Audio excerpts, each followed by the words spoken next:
సభకు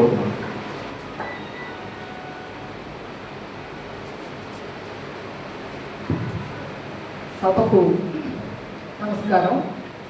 సభాధ్యక్షులు ఈరోజు ఈ కార్యక్రమానికి అధ్యక్షత వహించినటువంటి జిల్లా అధ్యక్షుడు రాజాబాబు గారికి, అలాగే ఈ కార్యక్రమం ఏదైతే జాతీయ పార్టీ రాష్ట్ర పార్టీ ఆదేశాల మేరకు ప్రతి జిల్లాలో కూడా ఇటువంటి సమావేశాలు జరుగుతుందని అందరికీ తెలిసే ఉంటుంది. దాంట్లో భాగంగా ఈరోజు మచిలీపట్నంలో ఏర్పాటు చేస్తున్నటువంటి ఈ కార్యక్రమానికి, అలాగే ఈ ప్రాంతానికి కూడా కోఆర్డినేటర్గా ఉన్నటువంటి కృష్ణకాంత్ గారికి, అలాగే శేష్ కుమార్ గారికి, మన రాష్ట్ర పార్టీ నుంచి ఇచ్చేసినటువంటి భాషా గారికి, ఇక్కడికి విచ్చేసినటువంటి భారతీయ జనతా పార్టీ కుటుంబ సభ్యులందరికీ కూడా పేరు పేరున నా హృదయపూర్వక నమస్కారాలు. మరి మండే ఎండలు, అందులో మధ్యాహ్నం కార్యక్రమం, భోజనం తర్వాత అందరికి కూడా ఎండాకాలం భోజనం చేయగానే కొంచెం రెస్ట్ తీసుకుంటాం, అవసరం కాబట్టి తీసుకుంటాం తప్పకుండా సమ్మర్లో. మరి ఇటువంటి సమయంలో ఒక పెద్ద కార్యక్రమం, ఒక పెద్ద బాధ్యత ఈరోజు మనకు జాతీయ పార్టీ, అలాగే మన రాష్ట్ర పార్టీ, మన రాష్ట్రంలో ఉన్నటువంటి ప్రతి జిల్లాలో ఉన్నటువంటి కార్యకర్తలకు, నాయకులకు, ఆ యొక్క కార్యవర్గాలకి ఇవాళ దిశానిర్దేశం చేయడం జరిగింది. ఎందుకు ఇంత ప్రాముఖ్యత మీ అందరికీ తెలుసు. ఈ నెలలో మన పార్టీ ఆవిర్భావ దినోత్సవం 6వ తారీఖు మొదలు అంబేద్కర్ జయంతి, ఆ తర్వాత అంబేద్కర్ జయంతి సందర్భంగా మనం పక్షం రోజులు చేసుకున్నటువంటి అనేక కార్యక్రమాలు, ప్రతి జిల్లాలో సదస్సులు, ఆ వెంటనే అవి జరుపుకొని మనం 2-3 రోజులు అవ్వలేదు, అవన్నీ కూడా అన్ని జిల్లాల్లో కంప్లీట్ అయిపోయి మళ్ళీ వెంటనే మనం ఈరోజు ఈ యొక్క వర్క్ సవరణల మీద మరి మళ్ళీ రాష్ట్ర వ్యాప్తంగా పెట్టమని చెప్పారు. ఎందుకు ఇంత ప్రాముఖ్యత ఇచ్చారు అనేటువంటిది, మనం ఈరోజు ఒక రాజకీయ పార్టీలో ఉన్నప్పుడు, ఒక కార్యకర్తగా, ఒక నాయకులుగా, ఒక పార్టీ ఏదైనా ఒకటి ఇచ్చినప్పుడు దాంట్లో దానికి ఉన్నటువంటి ఇంపార్టెన్స్ మనం అందరం ఫస్ట్ మనకు అర్థమైనట్లయితే, మనం ప్రజల్లోకి వెళ్ళినప్పుడు ఈ యొక్క కార్యక్రమం ద్వారా మనం ఏం తెలియజేయాలి, దాని మూలంగా పార్టీకి ఎటువంటి ఉపయోగం కలుగుతుంది అంటే కేవలం రాజకీయం అనే కాకపోయినా, ఎందుకంటే భారతీయ జనతా పార్టీకి కొంతమంది ఒక అపోహ క్రియేట్ చేశారు. అది మనం ఈరోజు 4 గోడల మధ్య మనం ఓపెన్గా మాట్లాడుకోవాల్సినటువంటి సందర్భం. ఏదో యాంటీ దళిత్ అని, యాంటీ ఎస్సీస్ అని, యాంటీ మైనారిటీస్ అని, యాంటీ ముస్లిం అని, ఇటువంటిది ఒకటి అపోహ క్రియేట్ చేసి మనకి వారి నుండి సమాజంలో మనల్ని వారి నుంచి దూరంగా చేసేటువంటి ఒక ప్రక్రియ కొన్ని దశాబ్దాలు పరిపాలించినటువంటి కాంగ్రెస్ పార్టీ, కమ్యూనిస్టు పార్టీలు చేశాయి. కానీ వాస్తవం ఏంటి? అందుకే మనం అంబేద్కర్ జయంతిని వాస్తవాలు తెలియాలి అనేటువంటి ఉద్దేశంతో 2024 ఎన్నికల్లో మనందరికీ తెలుసు, మరి 400 సీట్లకు పైగా మన భారతీయ జనతా పార్టీ విజయం సాధిస్తుందో అని చెప్పి మనం నమ్మినటువంటి సందర్భంలో, అనుకున్నటువంటి స్థాయిలో మనకి సీట్లు రానప్పుడు ప్రతి రాజకీయ పార్టీ ఏం చేస్తుంది, ఆ తర్వాత విశ్లేషణ చేసుకుంటాం. ఆ విశ్లేషణలో కొన్ని అంశాలు బయటపడతాయి. మనం మంచి చేశాము, కానీ చేసినటువంటి విషయం ప్రజల్లోకి వెళ్ళలేదు కాబట్టి, ఆ యొక్క అనుమానంగానే ఉంది కాబట్టి మనల్ని అనుకున్న స్థాయిలో ఆదరించలేదు అనేటువంటిది ప్రతి రాజకీయ పార్టీ విశ్లేషణ చేసుకున్నటువంటి విధంగానే భారతీయ జనతా పార్టీ కూడా విశ్లేషణలో కొన్ని అంశాలు బయటపడ్డాయి.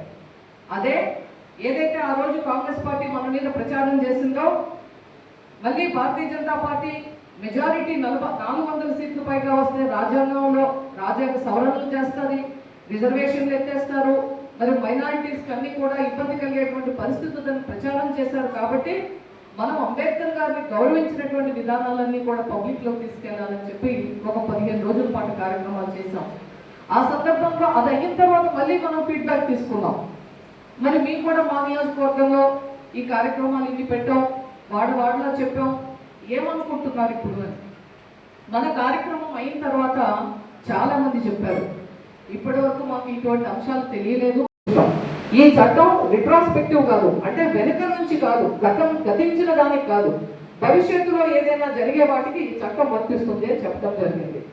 ఈ బోర్డులు కూడా ఇప్పుడు కాల పరిమితి ఏవైతే ఉన్నాయో, ఈ బోర్డులని వెంటనే వాటిని క్యాన్సిల్ చేసేది లేదు. ఆ కాల పరిమితి అయ్యేప్పటి వరకు ఇప్పుడు ఏ విధంగా జరుగుతుందో అదే విధంగా జరుగుతుంది. ఆ తర్వాత వచ్చేటువంటి బోర్డుల్లో మాత్రం ఇప్పుడు వచ్చినటువంటి ఈ సవరణలతో ఉన్నటువంటి బిల్లు ఏవైతే పెట్టారో ఆ విధంగా కొత్త బోర్డులు రాబోతున్నాయి. ఈ విధంగా ఇన్ని లాభాలు ఉన్నటువంటి ఈ యొక్క వర్క్ బోర్డ్ సవరణల బిల్లు గురించి మనం తప్పకుండా ప్రజల్లోకి తీసుకెళ్లవలసినటువంటి అవసరం ఉంది.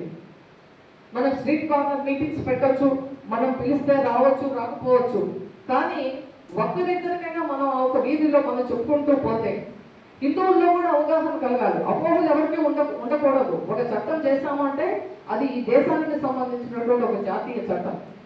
ఇది మనకు 1954లో మొట్టమొదట పార్లమెంటు ద్వారా చేసినటువంటి మొట్టమొదటి జాతీయ చట్టం ఏంటి అంటే వర్క్ బోర్డ్ చట్టం. అటువంటి చట్టం పట్ల ప్రతి ఒక్కరిలో అవగాహన కలగాలి. కాబట్టి మనం కూడా విషయాన్ని తెలుసుకోవాలి. ఆ విధంగా మీ అందరూ మనందరం మేము కూడా తెలుసుకోవాలి. మేము మరింత, ఎందుకంటే పార్టీ ఏదో కార్యక్రమం ఇచ్చారు, మాకు కూడా జూమ్లో కొంత విషయాలు కొన్ని చెప్పడం జరిగింది, మీ అందరికి ఇచ్చినవి మాకు కూడా ప్యాంప్లెట్స్ని ఇవ్వడం జరిగింది. కానీ సమాచారంకి ఈరోజు కొదవలేదు. మన అందరం కూడా సెల్ ఫోన్లో యూట్యూబ్లో చూసుకోవచ్చు, మనం గూగుల్కి వెళ్ళి మొత్తం చదువుకోవచ్చు. అంత సమాచారం ఉంది. సమాచారం ఉండటంతో సమస్య పరిష్కారం కాదు. ఉన్నటువంటి సమాచారాన్ని సమగ్రంగా ఉపయోగించుకుంటేనే మనం ఏ ఉద్దేశంతో అయితే ఈ కార్యక్రమాలు పెడుతున్నామో ఆ ఉద్దేశం నెరవేరి మనకు దాని యొక్క ఫలితాలు పార్టీకి అందుతాయని చెప్పి ఈ సందర్భంగా మరి మీ అందరికీ తెలియజేసుకుంటూ ఈ యొక్క అవకాశాన్ని మొట్టమొదటిసారిగా నేను కూడా మచిలీపట్నం పార్టీ కార్యక్రమానికి వచ్చేటువంటి అవకాశాన్ని కల్పించినటువంటి రాష్ట్ర పార్టీకి ధన్యవాదాలు తెలియజేసుకుంటూ సహకరించినటువంటి మీ అందరికీ కూడా మరి కృతజ్ఞతలు తెలియజేసుకుంటూ సెలవు తీసుకుంటాను. థ్యాంక్ యూ మేడం, చాలా చక్కగా వివరించారు. ముఖ్యంగా భారతదేశం సమగ్రంగా ముందుకు వెళ్ళాలి అంటే అన్ని వర్గాలు అన్ని దగ్గర అభివృద్ధి, సమగ్రమైనటువంటి అభివృద్ధి జరిగితేనే ముందుకు మనం ఏదైతే కలలు కంటున్నామో, ఏదైతే మన నినాదం ఉందో వికసిత్ భారత్, అది సాధించాలి అంటే సమాజంలో ఉన్న అన్ని వర్గాలు బాగుండాలి, సంతోషంగా ఉండాలి, అభివృద్ధి చెందాలి అనేటువంటి ఆలోచనతో వారు చేస్తున్నటువంటి కార్యక్రమాలు, ఒకవైపు అభివృద్ధి కార్యక్రమాలు, మరొక వైపు సంక్షేమ కార్యక్రమాలు, మరొక వైపు విప్లవాత్మకమైనటువంటి మార్పులు, ఏదైతే దశాబ్దాలుగా 1-2 శతాబ్దాలుగా పెండింగ్ లో ఉన్నటువంటి సమస్యలు కూడా ఇవాళ మనం పరిష్కారం చేస్తున్నటువంటి ఒక చారిత్రాత్మకమైనటువంటి మార్పులు వచ్చినటువంటి సందర్భంలో వీటన్నిటిని కూడా మనం ప్రజల్లోకి తీసుకెళ్ళాలి, ప్రజలకు చెప్పాలి. చెయ్యటం ఎంత ముఖ్యమో చేసింది చెప్పుకోవడం అంతకన్నా ముఖ్యం రాజకీయాల్లో. లేనట్లయితే మనం చేసిన పని తెలుస్తుందిలే అనుకునే అప్పటికి మరి మనకి జరగవలసినటువంటి నష్టం 10 చేసి నష్టపోయేటువంటి పరిస్థితి ఉంటుంది. కాబట్టి ఈరోజు ఏదైతే ఇంతకు ముందు రవికిరణ్ గారు చెప్పారు, చాలా అంశాలు వారు స్పృశించారు. ఈ యొక్క చట్టం గురించి కూడా ఎలా ఉంది అవన్నీ కూడా వారు చెప్పారు. మనకి చాలా చారిత్రాత్మకమైనటువంటి బిల్స్ను మనం ప్రవేశపెట్టడం జరిగింది. ఒక మహిళా బిల్ కానీ, అయోధ్య రామ మందిరం నిర్మాణం కానీ, మరి పౌరసత్వ సవరణ చట్టం కానీ, అలాగే ట్రిపుల్ తలాక్ బిల్ కానీ, ఇవాళ వచ్చినటువంటి ఈ యొక్క వాకఫ్ బిల్ అమెండ్మెంట్ యాక్ట్ కానీ, మరి ఆ రోజు కూడా ఇదే ప్రచారం చేశారు. ఒక్కసారి మీరు ముందుకెళ్ళండి. మన పౌరసత్వం సవరణ చట్టం తీసుకొచ్చినప్పుడు కూడా ఇదే కాంగ్రెస్ కమ్యూనిస్టు పార్టీలు ప్రచారం చేశారు. మళ్ళీ ముస్లింలందరికీ కూడా పౌరసత్వం కోల్పోతారు, దేశ బహిష్కరణ చేస్తారు అని చెప్పి ఎక్కడెక్కడ మతపరమైనటువంటి విద్వేషం కలిగించాలో ఆ ప్రాంతాలను సృష్టించి అక్కడ భయాందోళనలు క్రియేట్ చేసి అక్కడ రాజకీయ లబ్ధి పొందాలనేటువంటి ఆలోచన చేసినటువంటి పార్టీ కాంగ్రెస్ కమ్యూనిస్ట్ పార్టీ. అదే మాదిరిగా తర్వాత మనం చూసాం, మనకి ట్రిపుల్ తలాక్ బిల్ వచ్చింది. ట్రిపుల్ తలాక్ విషయంలో కూడా సేమ్ మళ్ళీ ఇప్పటిలాగానే ఇప్పుడు ఎలా అయితే అక్కడక్కడ అడప మనం చూస్తున్నామో నిరసనలు ఆ రోజు కూడా చేశారు. కానీ ఎక్కడ కూడా ఇస్లాంలో, మన దేశంలో తప్ప ఎక్కడ కూడా ట్రిపుల్ తలాక్ అనేటువంటిది 3 సార్లు వాట్సాప్లో చెప్పినా, ఫోన్లో చెప్పినా అది వ్యాలిడ్ అవుతుంది అనేటువంటిది ఎక్కడా లేదు. దాని మూలంగా ముస్లింలో సగభాగమైనటువంటి మహిళలు ఎప్పుడూ కూడా అభద్రతా భావం, ఏ నిమిషం ఏమవుతుందో వాళ్ళ యొక్క జీవితాలు అనేటువంటి ఒక భయాందోళనలో ఉన్నటువంటి ముస్లిం మహిళలందరికీ కూడా మన నరేంద్ర మోడీ గారి రూపంలో ఆ యొక్క ట్రిపుల్ తలాక్ చట్టంలో తీసుకురావటం మూలంగా ఇవాళ మరి కోట్ల మంది ముస్లిం మహిళలకి ఇవాళ ఒక భరోసా, ఒక ధైర్యం, వారి యొక్క భవిష్యత్తు, వారి యొక్క పిల్లలు, వారి యొక్క కుటుంబాన్ని ముందుకు ఏ విధంగా తీసుకెళ్లాలనేటువంటి విషయంలో వారికి మరి ధైర్యం కల్పించినటువంటి చట్టం ట్రిపుల్ తలాక్ చట్టం. ఇవన్నీ కూడా మనం ప్రజల్లోకి తీసుకెళ్లవలసినటువంటి అవసరం ఉంది. అదేవిధంగా ఈవేళ వచ్చింది. ఈవేళ మనం వాకఫ్ బోర్డ్ అమెండ్మెంట్ ఏదైతే చేశారో, ఏవైతే సవరణలు చేశారో, ఇంతకుముందు రవికిరణ్ గారు చెప్పారు వకఫ్ అంటే ఏంటి అనేటువంటిది. ఈ యొక్క సవరణల మూలంగా ఏమవుతుంది, చాలా మందిలో కొన్ని భయాలు ఉన్నాయి. ఇవాళ కొంతమంది మనం నిరసనలు చేసేవారు ఎప్పటికీ వాళ్ళకి రాజకీయ లబ్ధే వల్ల ఇది కాబట్టి దీని మూలంగా కూడా ఏదైతే ట్రిపుల్ తలాక్ బిల్లు మూలంగా మహిళల్లో ఒక మార్పు వచ్చిందో, భారతీయ జనతా పార్టీ పట్ల ఒక సానుకూల వైఖరి ఎలా వచ్చిందో, అదే మాదిరిగా ఈ రోజు ఈ చట్టం మీద కూడా పూర్తి అవగాహన కానీ ముస్లిమ్స్ లోనే వచ్చినట్లయితే, అందులో ఉన్నటువంటి బడుగు బలహీన పేద ముస్లిమ్స్ ఎవరైతే ఉన్నారో వారికి అవగాహన కలిగినట్లయితే, అదే మాదిరిగా ముస్లిం మహిళలకి ఈ చట్టం పట్ల పూర్తిగా అవగాహన కలిగినట్లయితే, ఇప్పటి వరకు ఎవరినైతే ఓటు బ్యాంక్ గా ఉపయోగించుకుంటున్నారో అటువంటి వారికి నష్టం కలుగుతుంది. కాబట్టి భారతీయ జనతా పార్టీ పట్ల ఆదరణ పెరుగుతుంది. కాబట్టి అది జరగకుండా ఉండాలి అంటే మనం మొన్ననే నిరసన రూపంలో ముందుకు వెళ్ళాలి అని చెప్పి ఒక కార్యక్రమం చేపట్టారు. అందుకే ఇవాళ మన జాతీయ పార్టీ కానీ రాష్ట్ర పార్టీ కానీ ప్రతి దగ్గర ప్రజా అవగాహన సదస్సులు, ఇవాళ మనం పెట్టుకుంది కూడా ప్రజా అవగాహన సదస్సులు, అవగాహన రావాలి.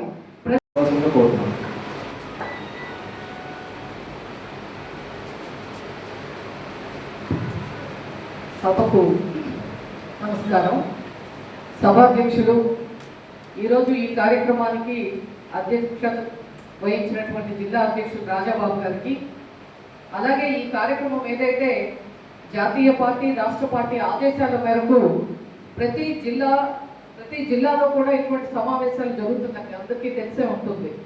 దాంట్లో భాగంగా ఈరోజు మచిలీపట్నంలో ఏర్పాటు చేస్తున్నటువంటి ఈ కార్యక్రమానికి, అలాగే ఈ ప్రాంతానికి కూడా కోఆర్డినేటర్గా ఉన్నటువంటి కృష్ణకాంత్ గారికి, అలాగే శేష్ కుమార్ గారికి, మన రాష్ట్ర పార్టీ నుంచి ఇచ్చేసినటువంటి భాషా గారికి, ఇక్కడికి విచ్చేసినటువంటి భారతీయ జనతా పార్టీ కుటుంబ సభ్యులందరికీ కూడా పేరు పేరున నా హృదయపూర్వక నమస్కారాలు.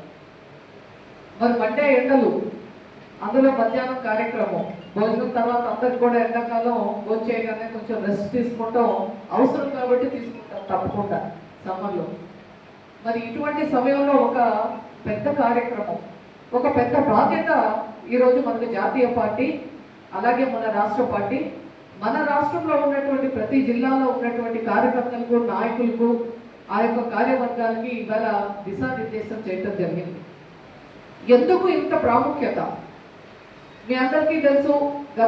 ఈ నెలలో మన పార్టీ ఆవిర్భావ దినోత్సవం 6వ తారీఖు మొదలు అంబేద్కర్ జయంతి, ఆ తర్వాత అంబేద్కర్ జయంతి సందర్భంగా మనం పక్షం రోజులు చేసుకున్నటువంటి అనేక కార్యక్రమాలు, ప్రతి జిల్లాలో సదస్సులు, ఆ వెంటనే అవి జరుపుకొని మనం 2-3 రోజులు అవ్వలేదు, అవన్నీ కూడా అన్ని జిల్లాల్లో కంప్లీట్ అయిపోయి మళ్ళీ వెంటనే మనం ఈరోజు ఈ యొక్క వర్క్ సవరణల మీద మరి మళ్ళీ రాష్ట్ర వ్యాప్తంగా పెట్టమని చెప్పారు. ఎందుకు ఇంత ప్రాముఖ్యత ఇచ్చారు అనేటువంటిది, మనం ఈరోజు ఒక రాజకీయ పార్టీలో ఉన్నప్పుడు, ఒక కార్యకర్తగా, ఒక నాయకులుగా, ఒక పార్టీ ఏదైనా ఒకటి ఇచ్చినప్పుడు దాంట్లో దానికి ఉన్నటువంటి ఇంపార్టెన్స్ మనం అందరం ఫస్ట్ మనకు అర్థమైనట్లయితే, మనం ప్రజల్లోకి వెళ్ళినప్పుడు ఈ యొక్క కార్యక్రమం ద్వారా మనం ఏం తెలియజేయాలి, దాని మూలంగా పార్టీకి ఎటువంటి ఉపయోగం కలుగుతుంది అంటే కేవలం రాజకీయం అనే కాకపోయినా, ఎందుకంటే భారతీయ జనతా పార్టీకి కొద్దిమంది ఒక అపోహ క్రియేట్ చేశారు. అది మనం ఈరోజు 4 గోడల మధ్య మనం ఓపెన్గా మాట్లాడుకోవాల్సినటువంటి సందర్భం. ఏదో యాంటీ దళిత్ అని, యాంటీ ఎస్సీస్ అని, యాంటీ మైనారిటీస్ అని, యాంటీ ముస్లిం అని, ఇటువంటిది ఒకటి అపోహ క్రియేట్ చేసి మనకి వారి నుండి సమాజంలో మనల్ని వారి నుంచి దూరంగా చేసేటువంటి ఒక ప్రక్రియ కొన్ని దశాబ్దాలు పరిపాలించినటువంటి కాంగ్రెస్ పార్టీ, కమ్యూనిస్టు పార్టీలు చేశాయి. కానీ వాస్తవం ఏంటి? అందుకే మనం అంబేద్కర్ జయంతిని వాస్తవాలు తెలియాలి అనేటువంటి ఉద్దేశంతో 2024 ఎన్నికల్లో మనందరికీ తెలుసు, మరి 400 సీట్లు పైగా మనం భారతీయ జనతా పార్టీ విజయం సాధిస్తుంది అని చెప్పి మనం నమ్మినటువంటి సందర్భంలో, అనుకున్నటువంటి స్థాయిలో మనకి సీట్లు రానప్పుడు ప్రతి రాజకీయ పార్టీ ఏం చేస్తుంది? ఆ తర్వాత విశ్లేషణ చేసుకుంటాం. ఆ విశ్లేషణలో కొన్ని అంశాలు బయటపడతాయి. మనం మంచి చేశాము, కానీ చేసినటువంటి విషయం ప్రజల్లోకి వెళ్ళలేదు కాబట్టి ఆ యొక్క అనుమానంగానే ఉంది కాబట్టి మనల్ని అనుకున్న స్థాయిలో ఆదరించలేదు అనేటువంటిది ప్రతి రాజకీయ పార్టీ విశ్లేషణ చేసుకున్నటువంటి విధంగానే భారతీయ జనతా పార్టీ కూడా విశ్లేషణలో కొన్ని అంశాలు బయటపడ్డాయి. అదే ఏదైతే ఆ రోజు కాంగ్రెస్ పార్టీ మన మీద ప్రచారం చేసిందో, మళ్ళీ భారతీయ జనతా పార్టీ మెజారిటీ 400 సీట్లు పైగా వస్తే రాజ్యాంగ సవరణలు చేస్తుంది, రిజర్వేషన్లు ఎత్తేస్తారు, మరి మైనారిటీస్కి అన్ని కూడా ఇబ్బంది కలిగేటువంటి పరిస్థితులను ప్రచారం చేశారు. కాబట్టి మనం అంబేద్కర్ గారిని గౌరవించినటువంటి విధానాలన్నీ కూడా పబ్లిక్లోకి తీసుకెళ్లాలని చెప్పి ఒక 15 రోజుల పాటు కార్యక్రమాలు చేశాం. ఆ సందర్భంలో అది అయిన తర్వాత మళ్ళీ మనం ఫీడ్బ్యాక్ తీసుకున్నాం.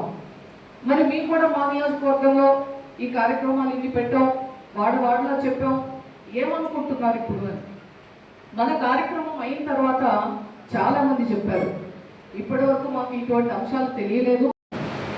Minority Morcha state general secretary, మరి మన కృష్ణా జిల్లా బీజేపీ అధ్యక్షుడైన మా రాజబాబు గారికి, అలాగే శేష్ కుమార్ జిల్లా ప్రధాన కార్యదర్శికి, అలాగే పోతిరెడ్డి కృష్ణక ఈ ప్రోగ్రాంకి కో కన్వీనర్, అలాగే మా మైనారిటీ మోర్చా ఈ వర్క్ ప్రోగ్రాంకి ఇటు కృష్ణా జిల్లా నుంచి కాకినాడ వరకు ఇన్ఛార్జ్ ఉన్న పెద్దిరెడ్డి రవికిరణ్ గారికి, అలాగే మేడం రేణుకా గారికి ఆహ్వానం పలుకుతూ నాకు ఈ అవకాశం ఇచ్చిన మా పార్టీ బీజేపీ పార్టీకి ధన్యవాదాలు తెలియజేసుకుంటూ, ఒక ముస్లింగా ఒక మాట చెప్పి ఈ ప్రోగ్రాం స్టార్ట్ చేస్తాను.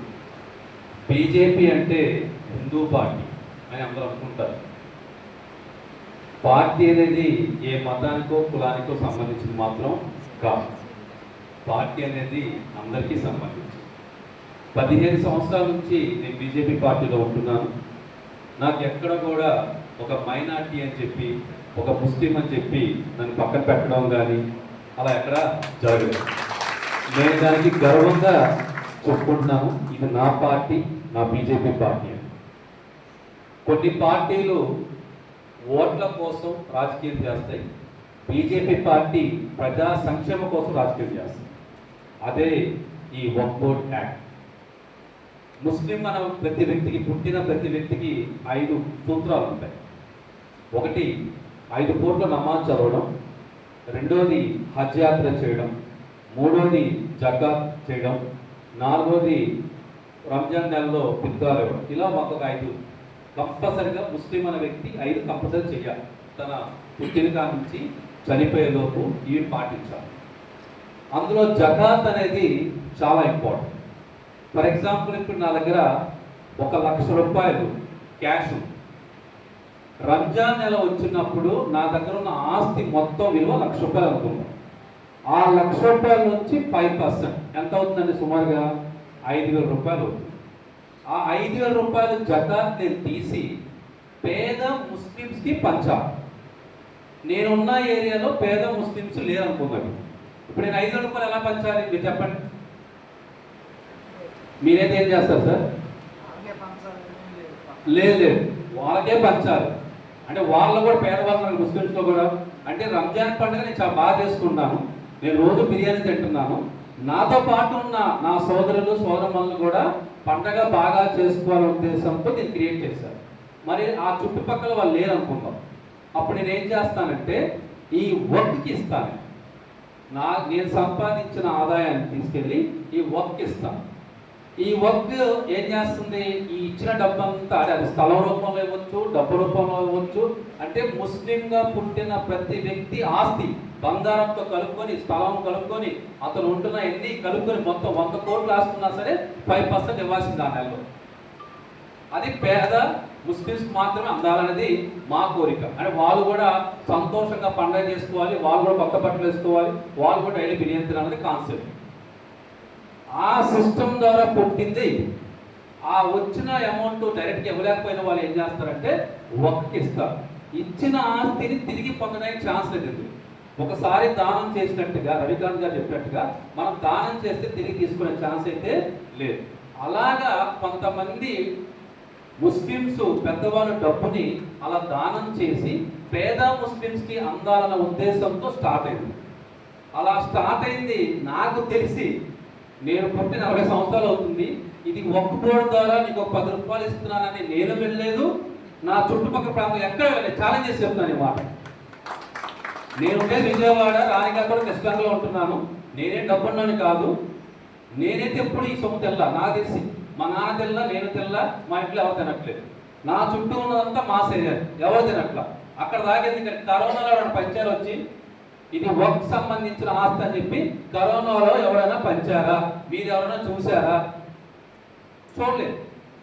సో ఇదంతా ఏం జరుగుతుంది అంటే ఆల్రెడీ ఇదంతా చెప్పేశారు. నేను అవి కాకుండా కొత్త పాయింట్స్ ఒక 4 చెప్తాను. సో ఈ ఆస్తి అంతా పెరిగి పెరిగి పెరిగి పెరిగి పెరిగి 9.5 లక్షల ఎకరాల భూమి పోగేది మొత్తానికి. 9.5 లక్షల ఎకరాలు. దాని మీద వస్తున్న ఆదాయం ఈ రోజుకి 167 కోట్లు అక్షరాలు. ఇప్పుడు ఈ మనం ఉన్న ప్లేసే తీసుకుందాం సార్, సంవత్సరానికి ఈజీగా 1,00,000 రూపాయలు వస్తుంది.